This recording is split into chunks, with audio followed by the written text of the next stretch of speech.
अस्सलाम वालेकुम, आप देख रहे हैं प्रोग्राम दिन भर और मैं हूं जन्नत जमशेद। मैं हूं ज़िशान बशीर। नाज़रीन, प्रोग्राम में हम सबसे पहले बात करेंगे पंजाब हुकूमत के बिजली के बिलों पर सब्सिडी और वफाकी हुकूमत के वजारतों में कमी पर इत्तेहादी जमातों में तलखी के हवाले से वज़ीर आज़म शहबाज शरीफ ने पीपल्स पार्टी के रहनुमाओं को आज मुलाकात के लिए मदऊ कर लिया है ताकि इख्तलाफात को दूर किया जा सके। पीपल्स पार्टी के चेयरमैन बिलावल भुट्टो जरदारी को वज़ीर आज़म हाउस में इजलास के लिए शहबाज शरीफ की जानिब से दावतनामा भी भिजवा दिया गया है। बिलावल भुट्टो के एजाज़ में इशाइया भी रखा गया है। ज़राए का ये कहना है कि वज़ीर आज़म हाउस जाने वाले पीपल्स पार्टी के वफ़द में सेनेटर शहरी रहमान, साबिक वज़ीर आज़म राजा परवेज़ अशरफ और सैयद नवीद कमर भी शामिल होंगे। पाकिस्तान पीपल्स पार्टी मुस्तकबिल की कानून साजी के हवाले से भी तबादला ख्याल को एजेंडे में शामिल करना चाहती है। वज़ीर आज़म की मुआवनत नायब वज़ीर आज़म और वज़ीर ख़ारजा इसहाक डार, मुशीर बराए सियासी और पब्लिक अफेयर्स राना सनाउल्लाह और दीगर अहम काबीना अरकान के भी शामिल होने का इम्कान है। इस मुलाकात के बारे में मज़ीद हम बात कर लेते हैं। हमें ज्वाइन किया है सीनियर तजियाकार माजिद निज़ामी साहब ने। माजिद साहब, बहुत शुक्रिया दिन भर को वक्त देने के लिए। सर, कहिएगा कि इससे कबल बयानबाजी का सिलसिला जारी था और अब वज़ीर आज़म साहब ने बिलावल भुट्टो को बुला लिया है मुलाकात करने के लिए। इस मुलाकात का किसको क्या फ़ायदा हो सकता है? जी, बहुत शुक्रिया। बुनियादी तौर पे देखना ये होगा कि मुस्लिम लीग नून ने बिजली के बिलों पर रिलीफ के मामले में सिर्फ पंजाब में अपने वोटर सपोर्टर को रिलीफ देने का ऐलान किया है, जिससे ये पता चलता है कि बाकी 3 सूबों के अंदर उनकी कोई दिलचस्पी इतनी ज्यादा नहीं है। अगरचे उन्होंने इस बात की दलील ये दी है कि चूंकि हमारी हुकूमत यहाँ पे है, लेकिन चूंकि फेडरल गवर्नमेंट में भी मुस्लिम लीग के वज़ीर-ए-आज़म मौजूद हैं, तो अगर वो चाहते तो ये रिलीफ सारे सूबों के लिए हो सकता था, लेकिन उन्होंने सिर्फ पंजाब में ही अपनी ऑडियंस को टारगेट किया है। तो इस सारे मामले को देखते हुए बाकी सूबों के लिए बहरहाल मुश्किल जरूर पेश आई है और वो डिफेंसिव हो गए हैं, क्योंकि 40 से 50 अरब रुपया निकालना अपने फंड्स में से और उसे किसी और तरफ इस तरह से अचानक मुंतकिल करना दूसरे सूबों के लिए खासा मुश्किल है। और स्पेशली सिंध के अंदर पीपल्स पार्टी ने इस हवाले से एहतजाज किया है। उसकी वजह यह भी है कि उन्होंने पंजाब के अंदर मुस्लिम लीग नून से जो स्पेस मांगी थी वो उन्हें नहीं दी जा रही थी, और ऊपर से जब इस तरह का कोई फैसला आता है तो फिर उससे जो सियासी तलखी है उसमें इजाफा होता है। लेकिन मुझे लगता है कि इस तरह की जो मुलाकात है उसमें ये सारी चीजें एक एक करके डिस्कस होंगी। निज़ामी साहब, आपने कहा कि पंजाब में पीपल्स पार्टी को उस तरह से स्पेस नहीं मिल रही। ये एक मुआहिदा हुआ था लास्ट टाइम जब मुलाकात हुई थी, उसके बाद एक रिटर्न उन्होंने एग्रीमेंट भी साइन किया और आपका ये कहा जा रहा है कि उस मुआहिदे पर अमल दरामद नहीं हो रहा। आप समझते हैं कि पाकिस्तान पीपल्स पार्टी जो है अपनी यहाँ पर एक स्पेस मजबूत करना, अभी तो उन्हें मिल नहीं रही है, लेकिन उसके बाद यहाँ पर वो अपनी एक जगह मजबूत करना चाह रही है और इसी वजह से उन्हें शायद जो है वो पंजाब के हवाले से कुछ तहफ़्फ़ुज़ात भी हैं?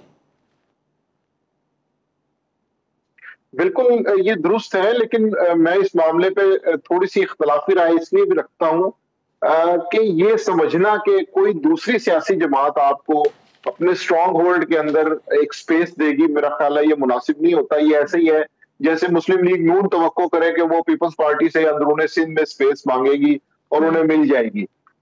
ऐसे सियासी तौर पे तो आपको सियासत में काम करना पड़ता है, मेहनत करनी पड़ती है। तो पीपल्स पार्टी अगर ये तवक्को रखती है कि मुआहिदे के अंदर अगर उन्होंने ये लिख दिया है तो उन्हें पंजाब के अंदर ये इस वक्त मुस्लिम लीग नून के लिए पीपल्स पार्टी की हिमायत ज़रूरी भी तो है ना इस हुकूमत को कायम रखने के लिए। तो चारों नाचार उन्हें ये यहाँ पर इस मुआहदे के हवाले से कुछ ना कुछ तो करना पड़ेगा। अच्छा, ये बड़ी एक इंटरेस्टिंग सिचुएशन इसलिए कि इसमें अगर हम कौमी असम्बली का स्कोर कार्ड देखें तो बड़ी ट्रिकी सिचुएशन है। अगर मुस्लिम लीग नून पीपल्स पार्टी का ध्यान रखती है तो उसमें तो बेहतरी है, लेकिन पीपल्स पार्टी के पास ये ऑप्शन नहीं है कि वो मुस्लिम लीग नून को छोड़ के तहरीक इंसाफ के साथ मिल जाए, क्योंकि इस वक्त पाकिस्तान में मुक्तदरा के साथ तहरीक इंसाफ के ताल्लुकात इतने अच्छे नहीं हैं। तो ये दोनों के लिए एक ऐसी सिचुएशन है कि उसमें वो अपने एक दूसरे के साथ काम करने पर मजबूर है। मुस्लिम लीग नून के भी ये जरूरत है कि वो पीपल्स पार्टी को साथ रखे, और पीपल्स पार्टी भी ये अफोर्ड नहीं कर सकती कि वो नून लीग को छोड़ के तहरीक इंसाफ के साथ मिल जाए। ठीक है, नून लीग को अभी पाकिस्तान पीपल्स पार्टी की ज़रूरत है। अब देखना यह है कि इस मुलाकात में क्या बात होती है। माजिद निज़ामी साहब हमारे साथ मौजूद है। सर, बहुत शुक्रिया दिन भर को वक्त देने के लिए। तो प्रोग्राम में आगे बढ़ते हैं और अब बात करते हैं कि एक जानिब वज़ीर आज़म शहबाज शरीफ और बिलावल भुट्टो की मुलाकात होने जा रही है, तो दूसरी जानिब पाकिस्तान तहरीक इंसाफ ने आज का जलसा मुलतवी कर दिया है। मजहबी जमातों के एहतजाज की कॉल पर इस्लामाबाद के दाखिली और खारजी रास्तों पर कंटेनर लगाकर उन्हें सील कर दिया गया है। रावलपिंडी इस्लामाबाद में ज़िला इंतजामिया के ऐलान के बाद बच्चों के स्कूल और कॉलेजेस भी आज बंद रहे। वजारत दाखिला की हिदायत पर इस्लामाबाद की ज़िला इंतजामिया ने रेड जोन सील कर दिया। दूसरे शहरों से आने वाले रास्तों को कंटेनर्स लगाकर बंद कर दिया गया है। दूसरी जानिब जलसे और मुजाहरे की वजह से आज मेट्रो बस सर्विस भी मुअत्तल है और मेट्रो बस स्टेशन की सिक्योरिटी भी बढ़ा दी गई है। इससे कबल पंजाब हुकूमत की जानिब से सूबे भर में दफ़ा 144 भी नाफिज कर दी गई है। नोटिफिकेशन के मुताबिक पंजाब भर में 22 से 24 अगस्त तक दफ़ा 144 नाफिज रहेगी। दफ़ा 144 के तहत पंजाब भर में हर किस्म के सियासी और उमूमी इज्तिमा पर पाबंदी आयद की गई है। इसी मामले पर बात करने के लिए इस हमारे राना कैसर साहब मौजूद हैं, सीनियर तज्ज़ियाकार हैं। नईम जंजुआ अभी हमारे साथ मौजूद हैं, हमारे नुमाइंदे हैं। पहले उनसे सूरत हाल जान लेते हैं। नईम जंजुआ, बताइएगा इस वक्त क्या सूरत हाल है? ये जलसा तो मुलतवी कर दिया गया है और अब 8 सितंबर की तारीख दी गई है। आज फिर एक मरतबा इस्लामाबाद के शहरियों के लिए मुश्किल दिन है, क्योंकि तहरीक इंसाफ की जानिब से जलसे की कॉल दी गई थी और इसी तरह एक अहम समाअत जो है वो जारी है सुप्रीम कोर्ट में।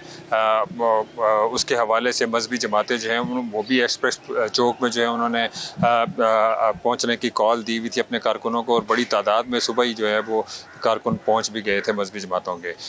तहरीक इंसाफ के हवाले से जो कॉल दी गई थी तरनोल में जलसा करने की, पहले डीसी इस्लामाबाद ने उनको एनओसी जारी किया था, लेकिन फिर वो एनओसी जो है वो मनसूख कर दिया गया और उसके बाद जलसे की इजाज़त जो है वो ख़त्म कर दी गई थी। जिसके बाद तहरीक इंसाफ की जानिब से हमने देखा कि ऐलान किया गया कि हर सूरत में जलसा किया जाएगा, और उसके बाद फिर पुलिस की तरफ से भी हमने देखा कि क्रैक डाउन हुआ। गुज़िश्ता रात को भी जो है वो तहरीक इंसाफ के कारकुनों को गिरफ्तार किया गया और अभी तक जो है यहाँ पे कारकुन भी अपनी जगह पे मौजूद हैं और पुलिस जो है वो भी यहाँ पे मौजूद है। जी ठीक है, नईम जंजुआ हमारे रिपोर्टर हमें तमाम तर डिटेल्स दे रहे थे। इस मामले पर बात करने के लिए राना कैसर साहब हमारे साथ मौजूद हैं, उन्हें भी शामिल गुफ्तगू कर लेते हैं। राना कैसर साहब, कहिएगा कि पाकिस्तान तहरीक इंसाफ ने जलसा अपना मनसूख कर दिया है, 8 सितंबर की उन्हें इजाज़त भी मिल गई है, तो आपको क्या लगता है कि 8 सितंबर को पाकिस्तान तहरीक इंसाफ जलसा कर सकेगी या फिर एक दिन पहले हुकूमत कोई उज़र पेश करके 8 सितंबर का जलसा भी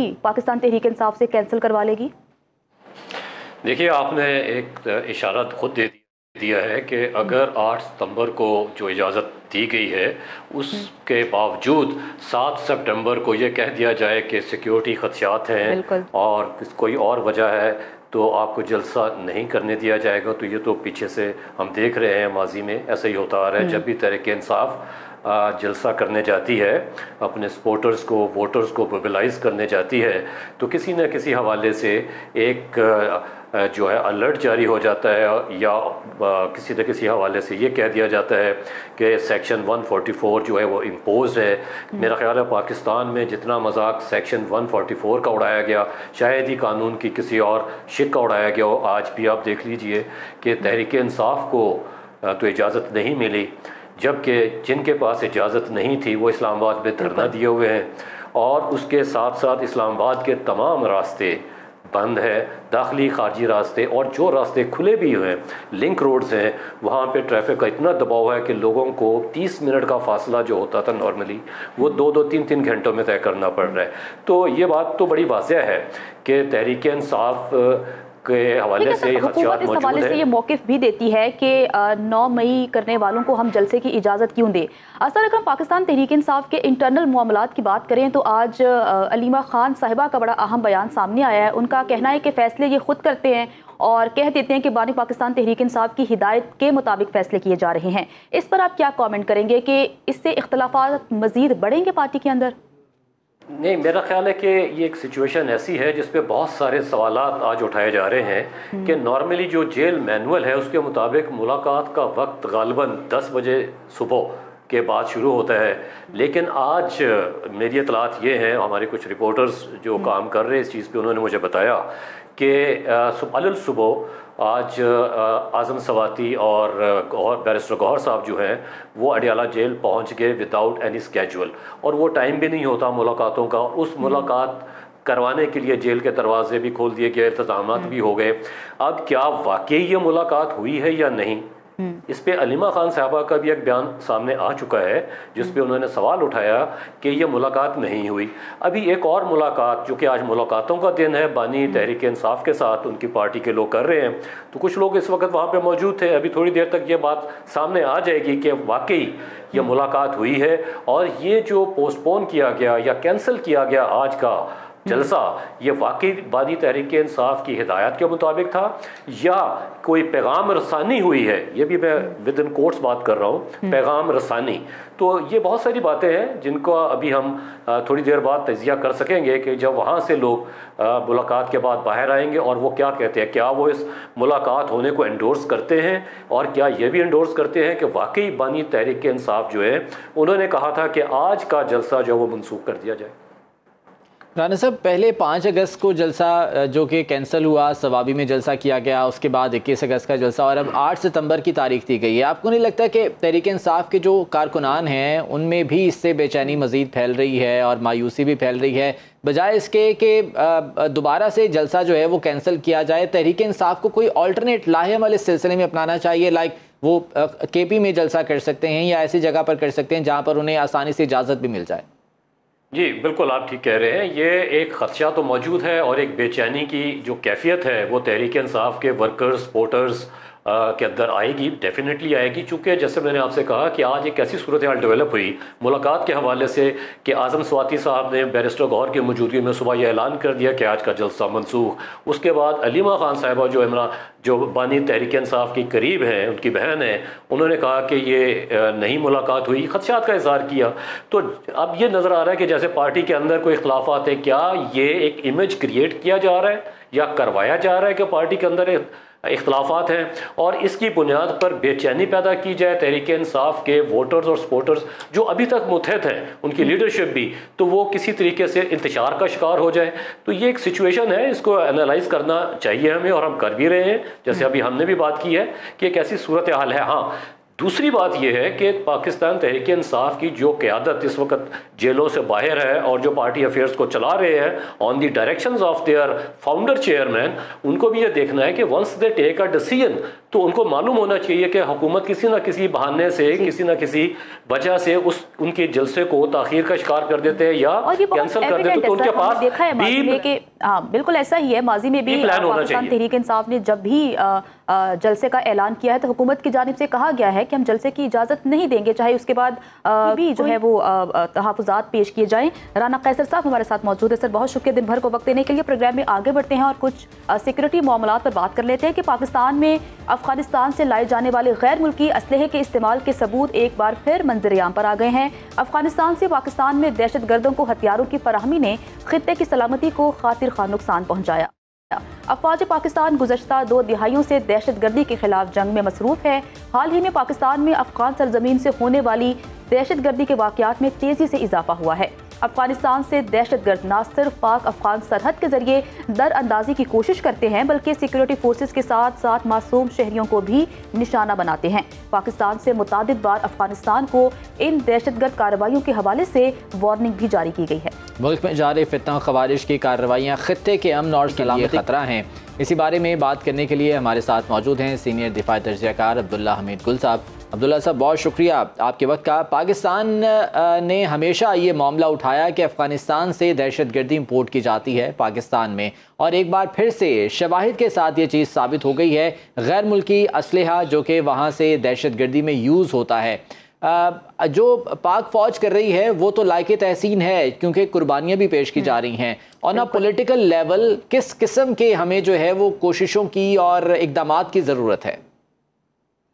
बिस्मिल्लाहिर्रहमानिर्रहीम, बहुत शुक्रिया आपका। देखें, एक दफ़ा फिर ज़ाहिर है हमने ये चीज़ें सामने लोगों के ला के खड़ी कर दी हैं कि पाकिस्तान में किस तरीके से अफ़गानिस्तान से मामलात के अंदर मुदाखलत की जा रही है, चाहे वो नोशकी हो, चाहे वो खैबर का इलाका हो, चाहे वो दालबंदीन हो, चाहे वो आपका पंजगूर हो या आपका जोब हो या फिर आपके जो DI खान हो।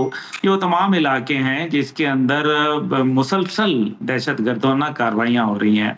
और कांग्रेस की अमरीकी जो कांग्रेस है उसकी कमेटी के अंदर रिपोर्ट पेश हुई कि 4,27,000 वेपन जो कि अमेरिका लेके आया था, उसमें से 3 लाख असला जो था बिल्कुल सही हालत के अंदर वो अफगानिस्तान में छोड़ आया।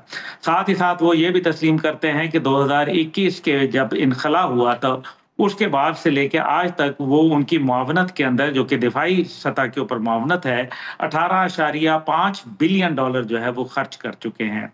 और इसी तरीके से अहमद शाह मसूद के बेटे अहमद मसूद ने ये बयान दिया कि हर महीने जो है वो डॉलरों से भरा जहाज जो है तकरीबन जिसकी मालियत जो है वो 67 मिलियन डॉलर है, वो वहाँ अफगानिस्तान आ रहा है। तो ये क्या मतलब है? इसका मतलब ये है कि आप ये सारा का सारा जो एक आपका मंसूबा था, वो जैसे कि मेरे वालिद जनरल हमीद गुल कहा करते थे कि 9/11 बहाना, अफगानिस्तान ठिकाना और पाकिस्तान असल निशाना।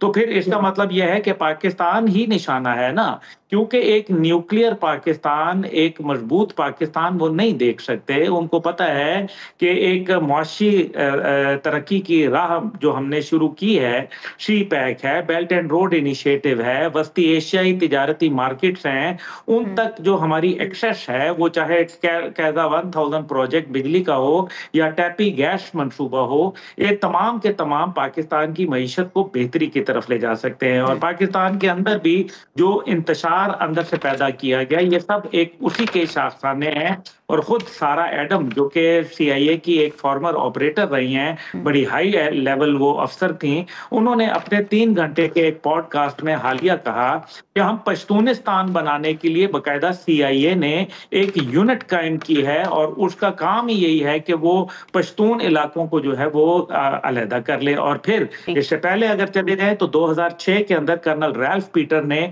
एक नक्शा बनाया था जिसको हम ब्लड बॉर्डर्स के नाम से जानते हैं, और उन्होंने जो है उसके अंदर मुख्तलिफ हिस्से जो है वो करके दिखाए हुए हैं। देखिए ये वो तमाम बातें हैं, लेकिन इसके हवाले से हमारे ये जो आप बात कर रहे हैं, फिर तो इस हवाले से अगर हम इंटरनेशनल प्लेटफॉर्म्स की बात करते हैं, अगर वेस्टर्न वर्ल्ड ही पाकिस्तान के दर पे है, तो अगर हम यूरोपीय यूनियन की बात करें या अगर हम यूनाइटेड नेशंस की बात करें, तो फिर वहाँ पर भी ये मामलात उठाने का कोई फ़ायदा तो नहीं होगा?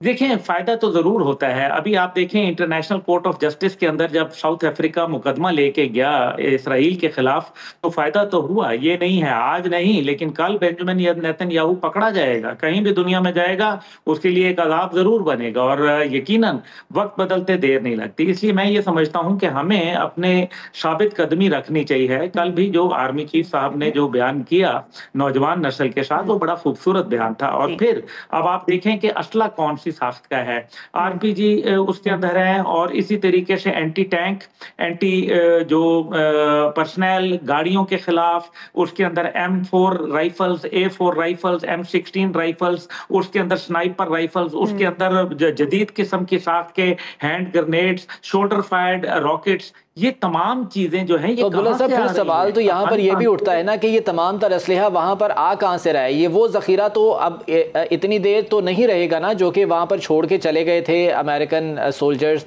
अब तो दोबारा से यहाँ पर असलहा प्रोवाइड किया जा रहा है। देखिए, इसमें सबसे बड़ा अहम सवाल यह है कि अफगान तालिबान की हुकूमत है वहाँ, और 2021 जब उनका इनखला हुआ गैर मुल्की फौजों का, तो वो असले के तमाम जो ढेर थे वो उनके हाथ लग गए, और वो उसके ऊपर कहते हैं कि जी हमारा मुकम्मल कंट्रोल है। अगर वो कंट्रोल है तो फिर ये असला जो है BLA के पास या TTP के पास कैसे आ रहा है? और खुद BLA का कमांडर जो है वो आपको पता है मजीद ब्रिगेड का, वो बकायदा वहां खुलेआम फिर रहे हैं। अभी गुलजार इमाम शंबे ने, और इसी तरीके से जो अभी सरफराज बंगल रही जो कि पकड़े गए थे, उन्होंने क्या बयान दिया कि वो लोग वहां खुले फिर रहे हैं। और इसी तरीके से उन्होंने जो है वो TTP की क़यादत के हवाले से भी, नूर वली महसूद के हवाले से बताया। तो ये बातें जो है अफगानिस्तान को चाहिए कि ये उन लोगों को कंट्रोल करें। ये दोहा मुज़ाकरात की बाकायदा माज़रत के साथ वक्त हमारे पास कम है। डेफिनेटली एक लंबी डिबेट है और इस पर मज़ीद गुफ्तगू भी की जा सकती है। कोशिश करेंगे आने वाले प्रोग्राम्स में इस हवाले तफसील से बात कर सकें। बहुत शुक्रिया अब्दुल्ला हमीद गुल साहब हमारे साथ मौजूद। वापस आएंगे ब्रेक के बाद, हमारे साथ रहिए। Welcome back. हम हैं पाकिस्तानी, पाकिस्तान हमारा है, ये नारा मकबूजा कश्मीर में आज भी मकबूल है। कश्मीरी मुसलमानों की आज़ादी की सदाएं दबाते जालिम भारत को 77 साल बीत गए, मगर भारत आज भी कश्मीरियों की आवाज़ दबाने में नाकाम है। 13 जुलाई 1931 में पहली बार कश्मीरियों ने डोगरा राज के खिलाफ आज़ादी का नारा लगाया और दर्जनों कश्मीरियों ने जान कुर्बान की।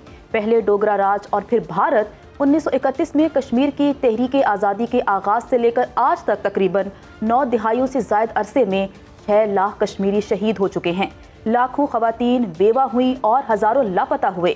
1 करोड़ से ज़ायद कश्मीरी भारतीय तसल्लुत के ज़ेरे असर महकूम जिंदगी गुजार रहे हैं। भारत आर्टिकल 370 और 35A को ख़त्म करके अपनी दानस में मकबूजा वादी पर गैर कानूनी तौर पर टेक ओवर कर चुका है। गासिब भारत की सफाकियत है कि ख़त्म होने का नाम ही नहीं ले रही। दूसरी जानिब आज़ाद फ़ज़ाओं में सुख का सांस लेने वाले आज़ाद के शहरी मकबूजा वादी के मुस्लिम कश्मीरियों के लिए न सिर्फ दुखी और परेशान हैं, मकबूजा वादी पर भारतीय तसल्लुत और मज़ालिम की एक पूरी दास्तान है। कश्मीर की आज़ादी और पाकिस्तान एक दूसरे के साथ लाजिम व मलजूम है। इंतहा पसंद हिंदू मकबूजा कश्मीर में मुस्लिम अक्सरियत को अक़लियत में तब्दील करने पर तुला हुआ है। कश्मीरियों पर उन्हीं की ज़मीन को मज़ीद तंग कर दिया गया है। इसके बावजूद रवा माह पाकिस्तान की यौम आज़ादी पर कश्मीरी भी जश्न मनाते रहे। कश्मीर की वादी की जो फ़ज़ाएँ हैं वो पाकिस्तान जिंदाबाद के नारों से गूंजती रहीं। पाकिस्तान के जज्बे हुब्बुल वतनी पर कश्मीरियों का क्या कहना है, उन्हीं की ज़बानी सुनते हैं।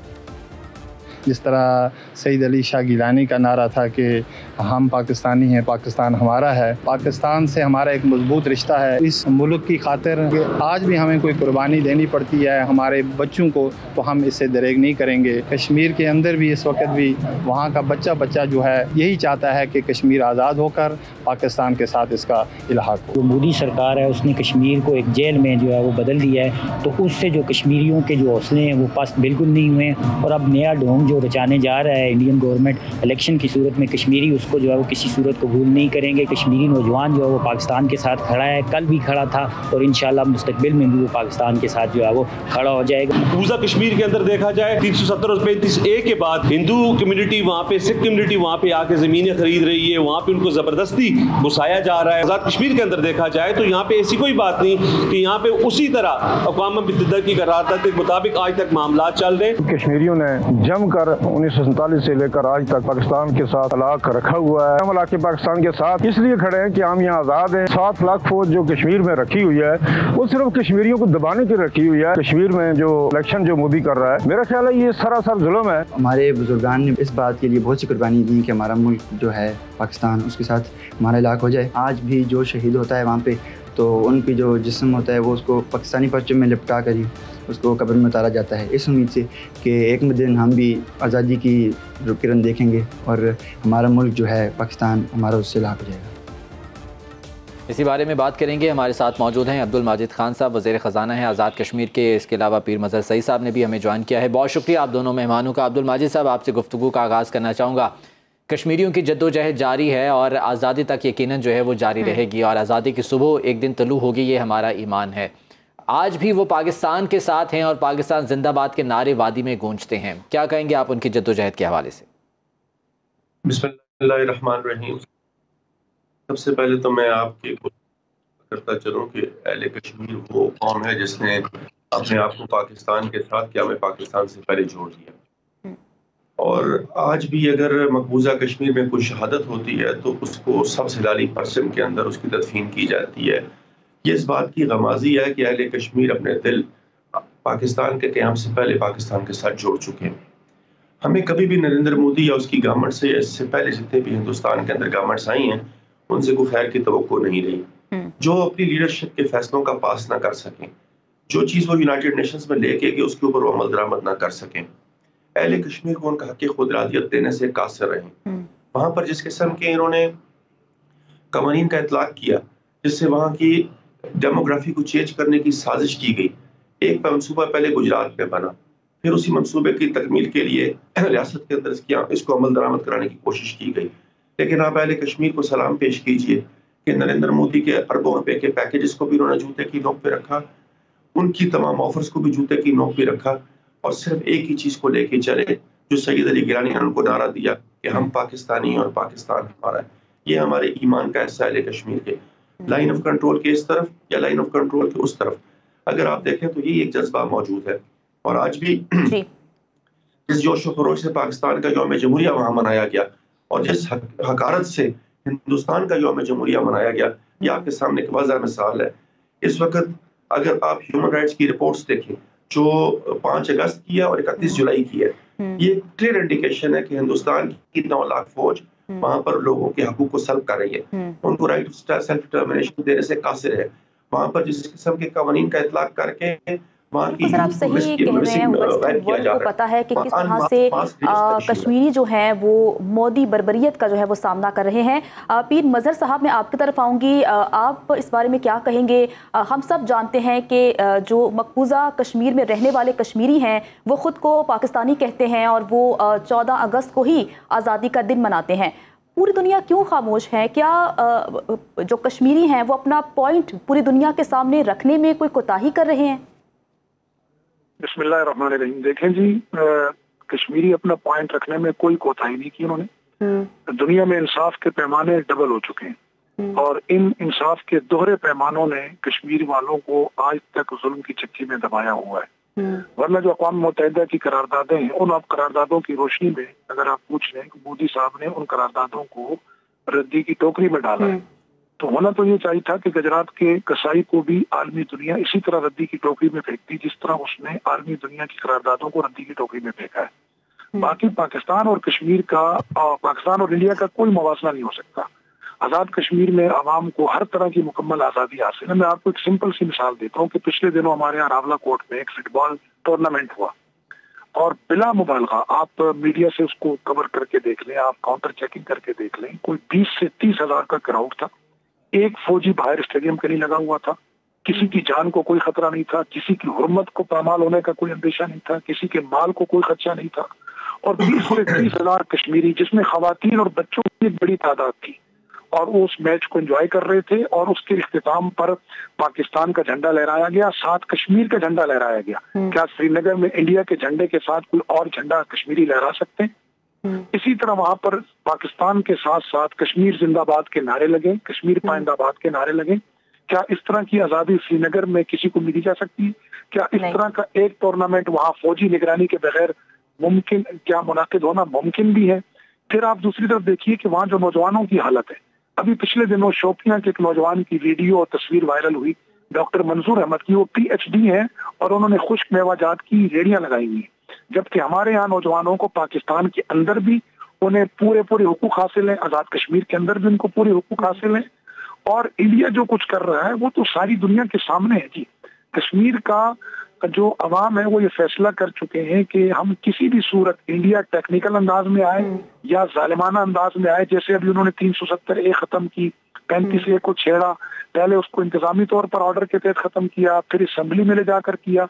लेकिन आप देख लें मरकजी इलेक्शन में यहाँ गुजरात के कसाई को कैंडिडेट तक दस्तयाब नहीं था। मज़हर साहब, बिल्कुल ये डेमोग्राफी जो चेंज करने की मज़मूम कोशिश है, डेफिनेटली ये कामयाब नहीं होगी। अब्दुल माजिद साहब ये फरमाएगा कि पाकिस्तान की बतौर रियासत एडवोकेसी कश्मीर के लिए आप कैसी समझते हैं, और ख़ुसूसन जो लॉबिंग इंटरनेशनल लेवल पर मुख्तलिफ ममालिक में की जाती है, क्या वो इनफ है या भी इस सिलसिले में मज़ीद इक़दाम की ज़रूरत है पाकिस्तान को?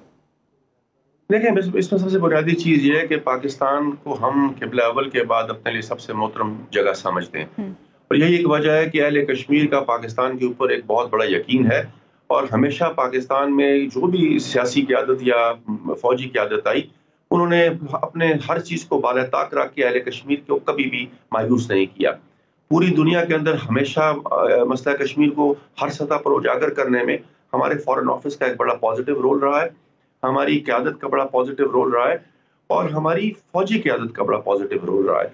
हम समझते हैं कि आज जो हम सुकून की ज़िंदगियाँ गुजार रहे हैं, जिस किस्म की हिंदुस्तान की ने बर्बरियत का एक नंगा तमाशा यहाँ पर रचाया माजी के अंदर, उसमें अगर हमारी बहादुर अफवाज लाइन ऑफ कंट्रोल पे उनका, हम अपने लोगों का तहफ़्फ़ुज़ न करती, तो पता नहीं हिंदुस्तान के नापाक अज़ाइम क्या करने को तैयार थे। लेकिन मैं समझता हूँ कि हमारी बहादुर अफवाज ने हमें बड़ा एक पुरसुकून माहौल यहाँ फराहम किया। और आज भी अगर देखें और अगर आप कंपैरिजन करें इस पार का उस पार का, तो अभी पीर मदर सईद साहब ने रावला कोट की मिसाल दी, हम आपको ऐसी कई मिसालें दे सकते हैं। यहाँ किसी इंटरनेशनल NGO के आने पे पाबंदी नहीं है, लेकिन लाइन ऑफ कंट्रोल की उस तरफ हिंदुस्तान के तसल्लुत ज़ेर तसल्लुत इलाके में कोई भी इंटरनेशनल NGO नहीं जा सकती। आपके सामने अमेरिकन सेनेटर्स के वीजे रिफ्यूज हुए, ब्रिटिश सेनेटर्स के वीजे रिफ्यूज हुए, यूरोपियन यूनियन के सेनेटर्स के एमपीज के वीजे रिफ्यूज हुए। ये इस बात की गमाजी है कि हिंदुस्तान कभी भी नहीं चाहता कि वो अहले कश्मीर को की जो असल सूरत हाल वो दुनिया के सामने आश्कारा होने दे। लेकिन मैं मीडिया के रोल को खराज तहसीन पेश करता हूँ कि जिस तरीके से उन्होंने इस सख्तियों के बावजूद, जबकि न इंटरनेट की सहूलत है न कम्युनिकेशन से हिंदुस्तान दे रहा है, वहां पर आर्काइव्स को मिटाना शुरू कर दिया है, लेकिन इसके बावजूद मीडिया ने दुनिया के सामने नरेंद्र मोदी का, हिंदुस्तान की जमहूरियत का जिस तरीके से पर्दा चाक किया है, मैं समझता हूँ उसकी मिसाल नहीं मिलती। और एक बात आप और याद रखिए कि हमारे लिए पाकिस्तान के अलावा कोई भी आस उम्मीद नहीं है। इसके अलावा हमारी ख्वाहिश ये है कि और हमारी ईमान का हिस्सा है कि कश्मीर उस दिन मुकम्मल, पाकिस्तान उस दिन मुकम्मल होगा जिस दिन कश्मीर आजाद होगा और श्रीनगर के लाल चौक पाकिस्तान का भी यही मौक़िफ़ है कि कश्मीर पाकिस्तान का अटूट अंग है और पाकिस्तान हर फोरम पर कश्मीर के लिए आवाज़ बुलंद करता रहेगा। पीर मजहर सईद साहब हमारे साथ मौजूद थे और हमें ज्वाइन किया था अब्दुल माजिद खान साहब ने। आप दोनों मेहमानों का बहुत शुक्रिया। दिन भर में वापस आएंगे एक ब्रेक के बाद। आप देखते रहिए सुनो न्यूज़। ब्रेक के बाद आपको वेलकम कहते हैं। अटक में एक अफसोसनाक वाक़या पेश आया। स्कूल वैन पर फायरिंग हुई जिसके नतीजे में 2 बच्चे जान की बाजी हार गए, 5 जख्मी हैं जिन्हें तिब्बी इमदाद दी जा रही है। इस मामले पर बात कर लेते हैं। आसिफ साबरी हमारे साथ मौजूद हैं। आसिफ, कहिएगा कि पुलिस इस मामले की तफ्तीश कर रही है, कुछ मालूम हो सका, क्या शूटर्स गिरफ्तार हुए? जी बिल्कुल, आज सुबह अफसोसनाक वाक़या जो अटक के इलाका डेहरी कोर्ट में हुआ, जिसमें नामालूम अफराद की फायरिंग से जो स्कूल वैन पर फायरिंग की गई उसमें 2 बच्चियां जहां भाग हो गई और 5 बच्चे जो हैं वो ज़ख्मी हो गए। इसमें जो स्कूल वैन का ड्राइवर था वो भी ज़ख्मी हो गया। रेस्क्यू 1122 की एम्बुलेंसेस ने मौका पर पहुंचकर इमदादी कार्रवाइयाँ शुरू की। यहाँ पर जहाँ भाग जो बच्चे थे और ज़ख्मी बच्चे थे उनको फौरी तौर पर DHQ अस्पताल अटक रेफ़र कर दिया गया, जहाँ पर उनकी निगरानी जारी है। इस वक्त हमारी अस्पताल इंतज़ामिया से जब बात हुई तो उनका कहना था कि अभी बच्चों की जो हालत है वो ख़तरे से बाहर है और इसके अलावा जो ड्राइवर था उसकी भी हालत ख़तरे से बाहर है। DPO अटक सरदार गयास गुल खुद मौके पर मौजूद हैं और ख़ुद इस पूरे वाक़े की निगरानी कर रहे हैं और उनका कहना है कि बहुत जल्द जो नामालूम अफराद जिन्होंने फायरिंग की थी और मौके से फ़रार हो गए थे उनको बहुत जल्द गिरफ्तार कर लिया जाएगा। जी, उम्मीद करते हैं कि इस वाक़े की तहकीकात होंगी और जो भी हक़ाइक़ हैं वो सामने आएंगे और मुल्ज़िमान को करार वाक़ई सज़ा दी जाएगी। आज के प्रोग्राम से इतना ही। कल फिर मुलाकात होगी। खुदा हाफ़िज़।